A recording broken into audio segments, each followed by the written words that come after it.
When the IG announced that he would deploy 2,000 police officers in Olokalau, I wrote to him and I told him I had information that there were sinister motives. I did inform the IG that he has lost the control of the National Police Service, and that deployment has been done by Kipchumba Murkomen, Raymond Omolo, under the instructions of President William Ruto. I did inform the IG Douglas Kaja that rogue police officers operating under members of parliament had been dispatched to Olokalau to cause mayhem. There are three groups of rogue police officers. One is under Eric Wamumbi and his wife Betty Maina, is called Nairobi Sierra. Another one is under Dennis Itumbe, and another rogue 40 officers under Charles Karondo of the Communication Authority. The IG admittedly has deployed 16 police officers in every polling station, and voting has been going on very peacefully.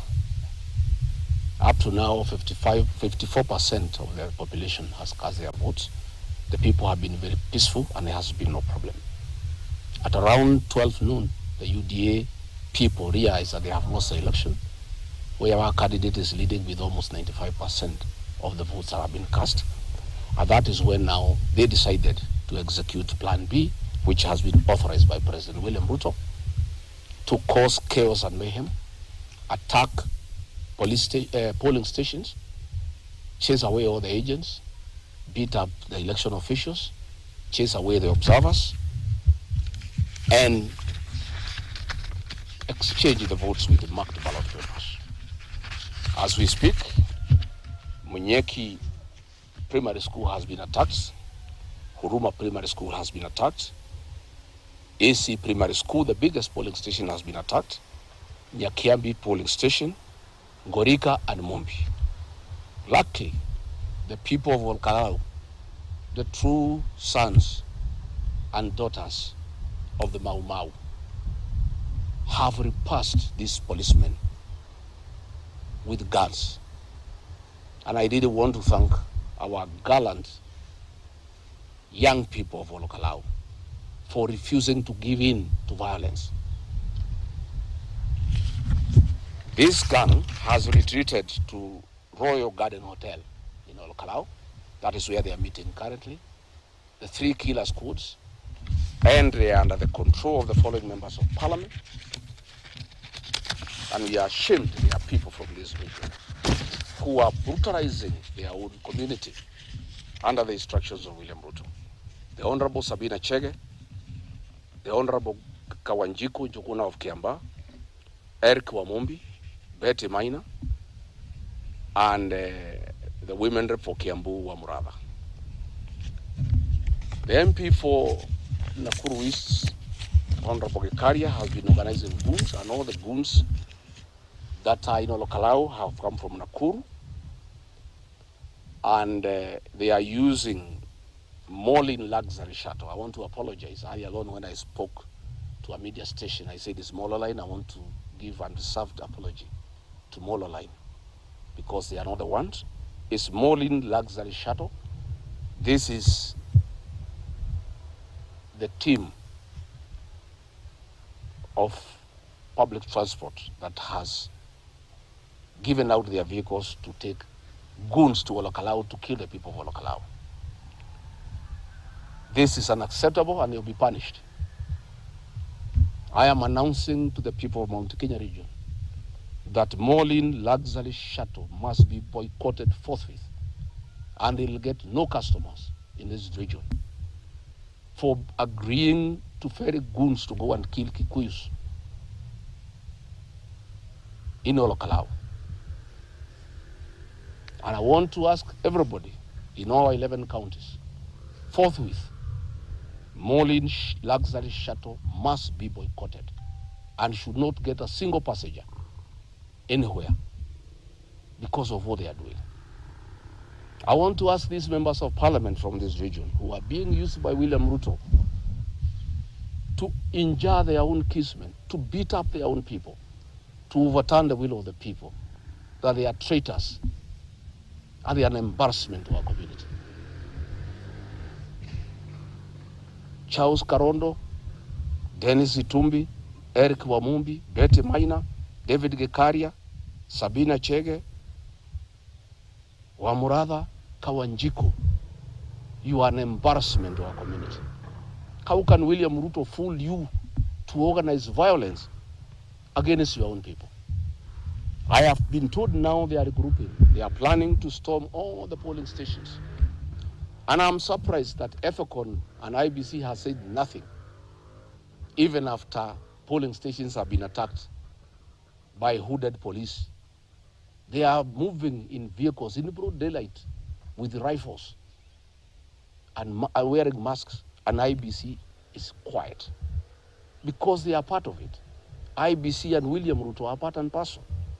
And it is now clear that we shall not have a peaceful general election. I think Olokalawa is address rehearsal by William Ruto on how he can use rogue police to subvert the will of the people. I want to tell IBC, from what has happened, we'll be mobilizing the people of Kenya to call for your disbandment. You are an embarrassment to the people of Kenya. This election was very peaceful until you connived with William Ruto to cause violence. These people now have retreated to Royal Garden Hotel, where they are planning to storm all polling stations and disrupt the counting and overturn the will of the people. I am calling upon the people of Olokalawa, all of them who voted, to go back to the polling stations and fortify and barricade our polling stations and make sure that the will of the people is not subverted. I want to tell William Ruto, I'm sure you want to kill the Kikuyu population because you have a beef with us. You must start today with Olokalawa. For you to steal this election, you must kill the people of Olokalawa. And that is, if that is what you have decided, to kill the people of Olokalawa, please go ahead. And I'm asking everybody from Olokalawa, all our young men, women, old men, to go back to the polling stations and fortify them and stop these police goons from subverting the will of the people. We cannot allow William Ruto to subvert the will of the people, to successfully conduct a pilot on how he shall force the people of Kenya to elect him as president next year. IG Douglas Kanja, much I sympathize with you. You are an embarrassment to our people here, not just in Nyeri, but the mountain.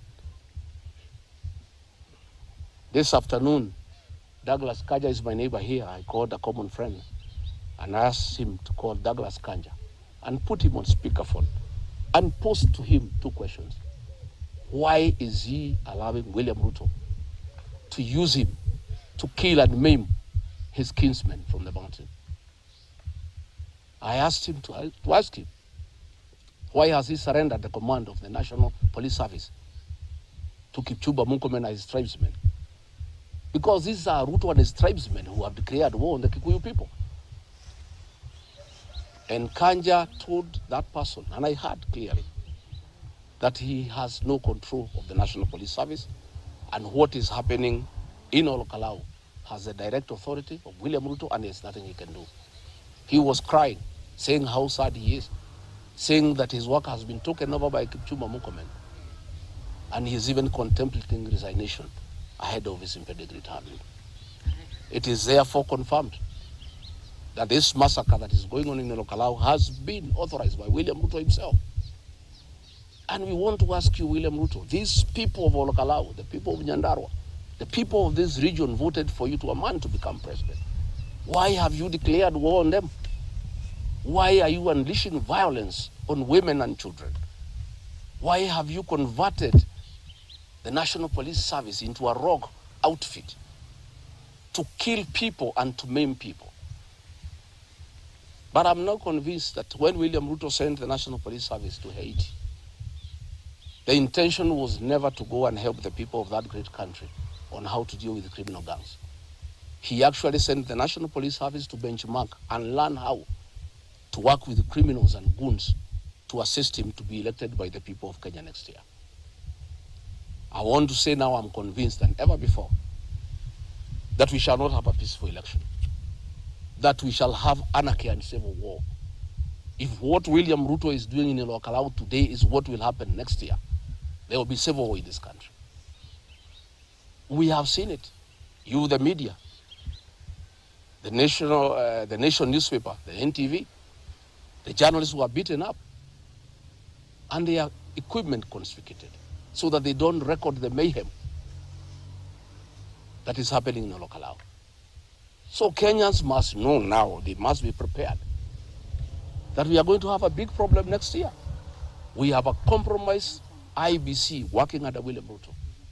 We have a president who has gone rogue, who is determined to force his way back to power, using whatever method, including killing people and maiming people. And Olkalau is a pilot of what will happen next year. The DCP candidate is leading with 90%. And the people of Olkalau must make sure these results are announced today. And we are asking all members of the public in Olkalau to move quickly from now and occupy and surround the polling stations and withstand the assault that is being planned by William Ruto to overturn the will of the people. Later on, the entire population will move to Olkalau town. 40, 50,000 people around the talent center. And if William Ruto wants to massacre the Kikuyu population in Olkalau, he can go ahead and do so. He has harassed our people enough. He has ruined our businesses. He has sacked our people from KRI. He has sacked our people from the army. He has sacked our people from the civil service. He has taxed our churches. He has made sure our pending bills are not paid. He has attacked us in churches. Now he has decided that he will force us to elect people from his party. And he is prepared to kill people. He is prepared to unleash violence on the Kikuyu population because of his hatred for this community. What has happened today is an eye-opener to my people. Please wake up and know now that William Ruto means very bad thing for our community. And all those of you who work with him, you are traitors of our community. You are shameless. Nobody can believe that Kikuyu's member of parliament can join William Ruto to kill their own kinsmen because of an election. And all of them will be voted out, I can assure you. No member of parliament or senate working with William Ruto to unleash violence on our people will be elected. And Moses Kuria, shame on you. You are organizing gangs and goons to attack our people in Olkalau. For the longest, you have been organizing goons to attack businesses belonging to the Kikuyu nation. Our people have really suffered under your hands. How much money do you Kikuyu traitors need from William Ruto to betray your people and turn against them and brutalize them and maim them and use guns? So I'm told tear gas is being assembled so that when they go to the polling stations and they find our people, they can use tear gas on them. I want to urge our people not to run away. Carry a bottle of water and Colgate to deal with the effects of tear gas. The people of Olkalau, the people of Nyandarua, are the true sons and daughters of the Mau Mau. They cannot be intimidated today. They must put up a fight, and a strong one. It is unfortunate that the man we gave our vote, whom we trusted with our vote, has turned against us. And he is unable to accept that we have a democratic right to choose whoever we want. He wants to force us to choose his candidate, and it will not happen. I'm told they want to try to overturn the results, and if they can't, they cause chaos so that the election is cancelled, and then they have another opportunity to repeat the election once more. Even if the election is repeated 10 times, the results will be the same. They have spent 14 billion shillings in projects in Olkalau. People have said no. They have spent 1.2 billion bribing voters. People have said no. That is the Kikuyu nation for you, Mr. William Ruto. You don't know the Kikuyu. You are touching a very raw nerve. You have now radicalized the Kikuyu nation beyond limit. And you face the consequences of a radicalized Kikuyu nation. And I'll be calling upon this community to boycott all your public meetings forthwith, because you have declared war on the community. We cannot allow you to persecute this community further. You have done more than enough. You have done enough damage to this community. You have abused us. You have called us tribal. You have called us prostitutes. You have used all manner of adjectives to describe this community that gave you power. Now you have decided to use force, to use police to brutalize our people, using traitors from the community. Shame on them. Nobody can believe it. No other community joins another to fight their own people. Eric Wamumbi, Betty Maina, Charles Karodo, Dennis Itumbi, David Gikaria, Sabina Chege, Anu Amurada, Juguna Kawanjiko. What has happened to you? How do you feel today you are in Olokala organizing police to brutalize your own people? I can't believe it. But you'll be served the only remedy for betrayal. Our people will deal with you at the ballot. I want to thank you.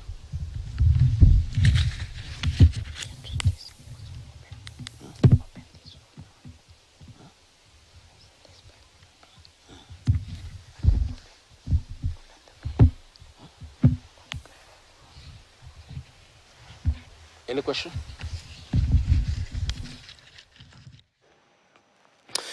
Well, pretty much that is a DCP party leader, Rigathi Gachagua, with an array of allegations